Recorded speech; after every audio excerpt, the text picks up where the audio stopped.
Nu så ska han giva sig åstad för att starta den här jättekatedralen. Det var världens största dieselmotor i 30 år. Tills någon byggde fräckt nog en ännu större.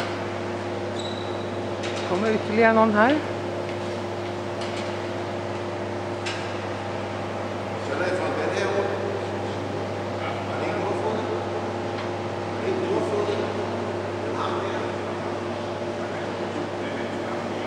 Jag har kollat att det inte är läckage någonstans. Det här är... Vi är alltså på Diesel House, strax utanför Köpenhamns innerstad. Och här har man alla möjliga dieselmotorer, men det här är förstås den mest spektakulära. Det här bredvid oss så står en klass, en elevklass som studerar till maskinister och dieselkunniga människor. Jag klättrar ner för lejdan här. Man har väl en liten startknapp här skulle jag tippa. Där borta är ju väldigt vacker instrumentbräda.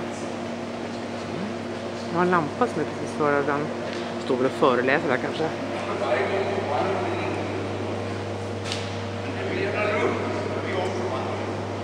Ikke nu, men nu.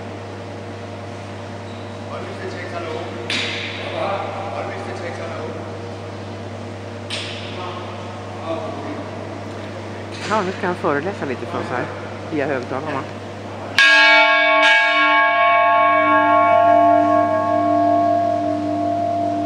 Ja, I slipper ikke helt for at høre på mig endnu. Jeg vil fortælle jer lidt om den store motor, inden vi starter. Det er en 8-cylindret motor.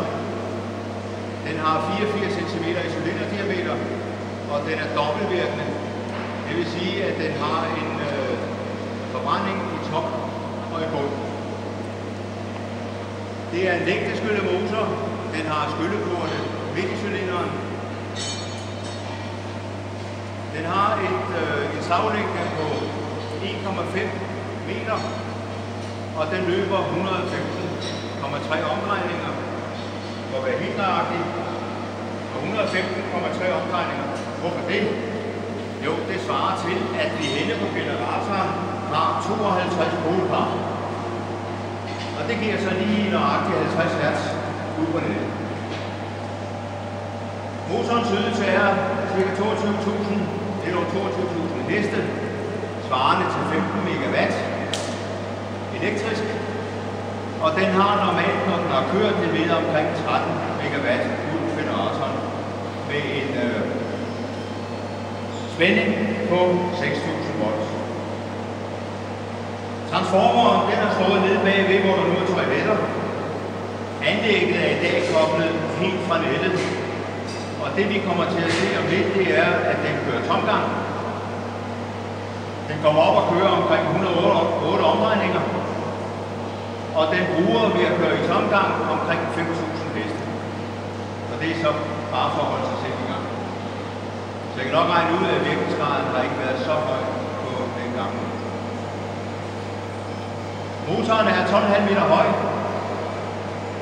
Den er 26 meter lang, og den vejer 1400 tons. 1400 Det er ton. altså væsentligt mere end en moderne motor vejer per kilowatt output. Den er fra 1932, og den er bygget op her på stedet. 1932 byggdes den här på plats. Med det formål at lave strøm. För att ge Köpenhamns Den strand. har været i produktion, eller givet strøm, morgen og aften som spidsbelastninger. Og den er taget ud af drift sidst i 60'erne. Den er så blevet rørt jævnligt, og sidste gang den var i aktivitet rigtig var i 2003, da den skulle levere strøm til Sjælland, til Ørstedsværket derinde for at starte det hele op efter et stort strømnedbrud på grund af nedbrud over i Sverige. Sjælland var da totalt mørkelagt i nogle timer. Der tog man chancen og startede den gamle op, og den kørte 4-5 timer. Samtidig fik man så startet de andre anlæg op, og man fik etableret strømmen. De har gett hjälpström alltså till östra Sverige och Danmark efter ett oväder som släckte strömmen i övrigt. Det er ikke så meget, men det er livligt for at holde sig i gang. Er vi klar til? Så venter vi lige et sekund. Så håber jeg, at få det i gang. Jeg er ikke så professionel til det, men det skal nok løse.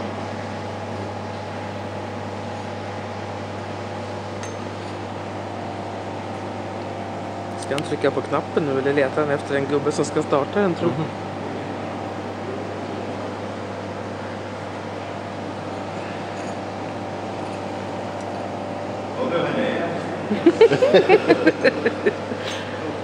Det blir ingen ström idag för han har försvunnit. Kanske på toa. Ja, den suger noget luft, så for at få luften rimelig ren herinde, åbner vi vinduer hernede. Den har ellers luftindtag bag ved motoren. Og vi har en stor ventilator i loftet.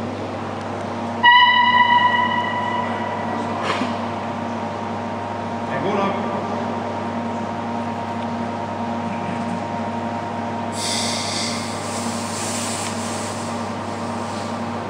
Så prøver vi.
Oj, vad häftigt.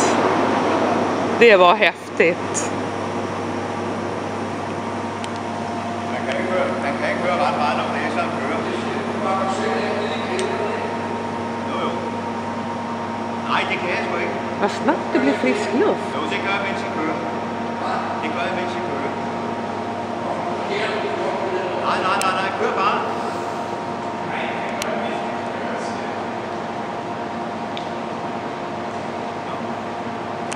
Ja. Jamen, nu har jeg fået fornøjelsen af at høre den gamle kører. Og den har så brændt omkring 75-80 liter fuld af dieselolie på den tid, den har kørt. Og I har også haft lejlighed til at høre den, og den støjer jo faktisk ikke ret meget. Men det skyldes selvfølgelig, at den kører med et ladelufttryk, der kun er en kvart atmosfære. Og det er jo normalt luft, der støjer, når det bliver transporteret.